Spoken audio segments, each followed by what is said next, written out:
नमस्कार दोस्तों। साल था 1971 का।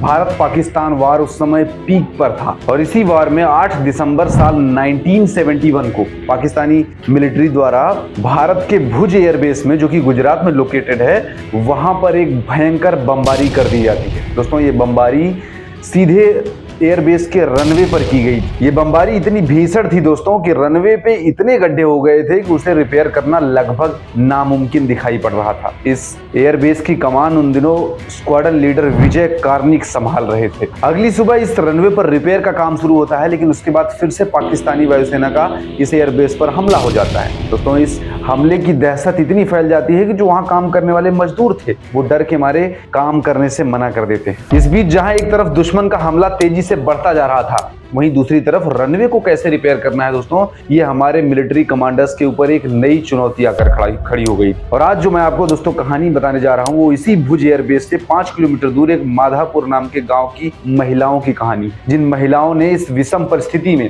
इस युद्ध काल में इस रनवे को रिपेयर करने का बीड़ा अपने हाथों में उठा लिया था। जी हाँ दोस्तों, इन महिलाओं को कोई काम करने का अनुभव नहीं था। इनफैक्ट इसमें कई महिलाएं तो कई बड़े बड़े घरानों की थी। उन्होंने ना तो कभी ईंटें उठाई थी, ना पत्थर उठाया था, ना ही किसी भी तरह का मजदूरी का काम किया था। लेकिन उन्हें जब पता चलता है कि उनका देश खतरे में है, तो किस तरह से इन महिलाओं ने एक संगठित, एक सशक्त नारी का परिचय देते हुए सशक्त समूह बना करके इस पूरे रनवे के रिपेयर का काम, पूरे रनवे के मरम्मत का काम अपने हाथों में ले लिया था। और उसमें भी इंटरेस्टिंग बात ये थी दोस्तों कि जब इन वीरांगनाओं को भारत सरकार द्वारा पैसे ऑफर किए गए काम करने के बदले में, तो उन्होंने उसे लेने से सीधे मना कर दिया, ये कहते हुए कि भला देश सेवा के लिए पैसे कैसे, ये तो हमारा कर्तव्य है कि जब भी हमारा देश संकट में हो तो हम उसकी रक्षा में, उसकी सेवा में सदैव तत्पर रहें। अगर आपको बनाना ही है तो इस पूरे गांव के सम्मान में एक स्मारक बना दीजिएगा।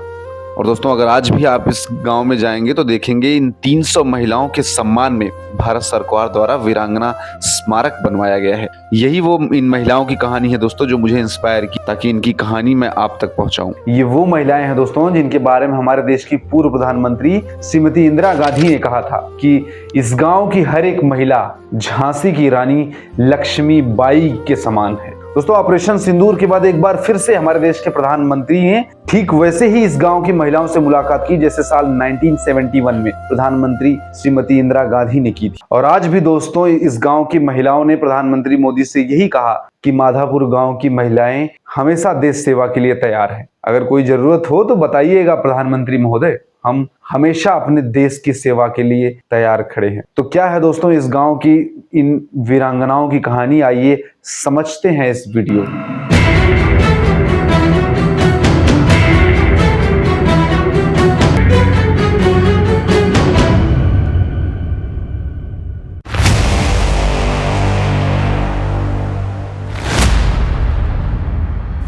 दोस्तों, 3 दिसंबर 1971 को शुरू हुए भारत पाकिस्तान युद्ध में पाकिस्तान ने इस गुजरात के भुज एयरबेस को अपना प्राइम टारगेट बनाया था, इस पर बमबारी की। लेकिन जो 8 दिसंबर 1971 को बमबारी हुई इस एयरबेस पर, उसमें पाकिस्तान ने 14 से भी ज्यादा नेपाम नाम के बॉम्ब्स गिराए। इन बॉम्ब के गिराने से रनवे लगभग तहस नहस दिखाई दे रहा था। और दोस्तों, यही वो एयरबेस था जिससे भारत पाकिस्तान के कराची पोर्ट पर लगातार बमबारी करता जा रहा था। इस एयरबेस की कमांड संभाल रहे स्क्वाड्रन लीडर विजय कार्निक ने यह देखा कि अगर समय रहते इस रनवे को रिपेयर नहीं किया गया तो दुश्मन को युद्ध के मैदान में बढ़त अवश्य मिल सकती है। लेकिन समस्या इस बात की थी कि जो भी मजदूर, जो भी ठेकेदार इस बेस में रनवे के लिए काम करने आते थे, वो गिरते हुए बमों को देखकर डर जाते थे और छुप जाते थे और कई बार काम करने से मना भी कर देते थे। इसके बाद इस भुज एरिया के कलेक्टर एन स्वामीनाथन और इस एयरबेस के कमांडर विजय कार्निक की आपस में एक मीटिंग होती है। उस मीटिंग में वो दोनों डिस्कस करते हैं कि अगर इस एयरबेस पे मजदूर बाहर से मंगाए जाएंगे, कहीं दूसरे एरिया से आएंगे, तो आने में काफी समय लग जाएगा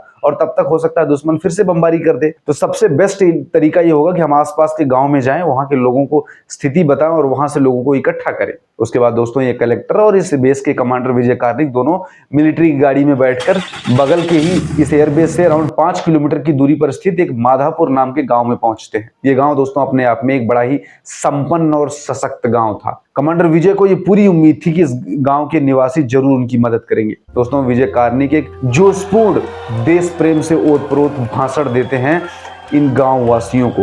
वो बताते हैं कि किस तरह से दुश्मन ने हमारे देश पर हमला कर दिया और हमारे एयरबेस की जो हवाई पट्टी है, जो रनवे है, उसमें एक बहुत बड़ा डैमेज कर दिया है। आप लोगों की हमें मदद चाहिए, हमारे पास काम करने के लिए अभी वर्तमान स्थिति में लोग नहीं हैं, हमें आपकी मदद की जरूरत है। दोस्तों, उनकी ये बातें सुनकर उस गांव में स्थित संपूर्ण महिलाएं देश की सेवा करने के लिए, देश के नाम कुछ कर गुजरने के लिए तैयार खड़ी होती हैं। अब यहाँ समझने की बात यह है दोस्तों कि इन महिलाओं को न तो कोई काम करने का अनुभव था, न इन्होंने पहले किसी भी प्रकार का कंस्ट्रक्शन काम किया था। अगर इन्हें ज्ञान था तो सिर्फ देशभक्ति का। अगर इनके मन में इच्छा थी तो वो थी वतन के नाम कुछ कर गुजरने की इच्छा। और दोस्तों, आपको बता दूं, कमांडर विजय कार्निक की बातें सुनकर इस गांव की 30 महिलाएं इस रनवे को रिपेयर करने के लिए, उसकी मरम्मत करने के लिए, उसे ठीक करने के लिए दोस्तों तैयार हो जाती हैं। इन महिलाओं को सेना की ट्रकों में बैठाया जाता है और उसके बाद इस एयरबेस के अंदर लाया जाता है। आपको बता दूं, इस बीच इन महिलाओं के परिवार वाले भी चिंतित थे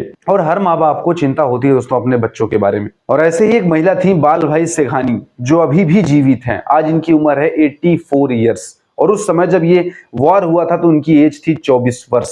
इनका कहना है कि जिस समय इस रनवे पर वो काम कर रही थी, सायरन लगातार बजते थे, इन्हें डर भी लगता था, लेकिन उसके बाद मन में एक विचार आता था, एक उमंग उठती थी कि आज मैं अगर मृत्यु को भी प्राप्त हो जाऊंगी, आज मेरी मौत भी अगर इस बमबारी में होती है तो मेरी मौत एक सम्मानजनक मौत होगी। मेरी मृत्यु नहीं बल्कि शहादत होगी जो अपनी देश की सुरक्षा के नाम होगी, एक सम्मानजनक मृत्यु होगी। और इसी विचारों के साथ दोस्तों ये महिलाएं सुबह 7 से शाम 7 तक 12 घंटे लगातार रनवे पर काम किया करती थी। शुरू में तो दोस्तों 30 ही महिलाएं थी, बाद में धीरे धीरे करके इस एयरबेस पे काम करने वाली लगभग 300 महिलाएं आ गई थी। ये फोटो देखिए दोस्तों, ये साल 1971 में खींची गई एक ऐसी एयरबेस की तस्वीर है जहां ये महिलाएं इस रनवे के पास रिपेयर का काम कर रही हैं। दोस्तों, इंटरेस्टिंग बात यह है कि जब इन महिलाओं को इन एयरबेस के कर्मचारियों द्वारा खाना दिया जाता है तो ये खाना खाने से भी मना कर देती है। ये कहती है मेरा व्रत है और व्रत में हम बाहर का बिल्कुल भी नहीं खाते हैं। हाँ, हम मंदिर से अपने खाना मंगवा रहे हैं, अगर आप सभी को खाना है तो जरूर खाइएगा। दोस्तों, यही तो हमारे भारत भूमि की परंपरा है कि हम किसी भी अवस्था में हो, भूखे हो, प्यासे हो, कहीं भी हो, लेकिन जब बात देश की आती है तो हम सभी उठ खड़े होते हैं। दोस्तों, इन 300 वीरांगनाओं की मेहनत रंग लाई और महज 72 घंटों में ही यह रनवे पूरी तरह से बनकर तैयार हो गया और अब भारतीय सेना के लड़ाकू विमान एक एक करके उड़ना शुरू कर देते हैं। पाकिस्तान के कराची एयरपोर्ट पर जबरदस्त हमले होते हैं और दुश्मन की अब कमर टूट चुकी थी। भारत की जीत होती है और दुश्मन दंग रह गया था कि आखिर कैसे इस भुज एयरबेस को इतने जल्दी रिपेयर कर लिया गया। दोस्तों, इस भुज के गांव में बना वीरांगना स्मारक इन 300 महिलाओं की बहादुरी, शौर्य और पराक्रम का गवाही आज भी देता है। 50 से अधिक महिलाएं तो अभी भी जीवित हैं और उनकी कहानियां हमारे देश की नई पीढ़ी को प्रेरित करती है। कनबाई हिरानी जो अब 80 वर्ष की हो चुकी हैं, वो फिर से कहती हैं कि अगर आज भी जरूरत पड़ी देश को तो मैं फिर से ऐसा ही कार्य करूंगी। दोस्तों, ये कहानी सिर्फ भुज या 1970 वॉर की ही नहीं है,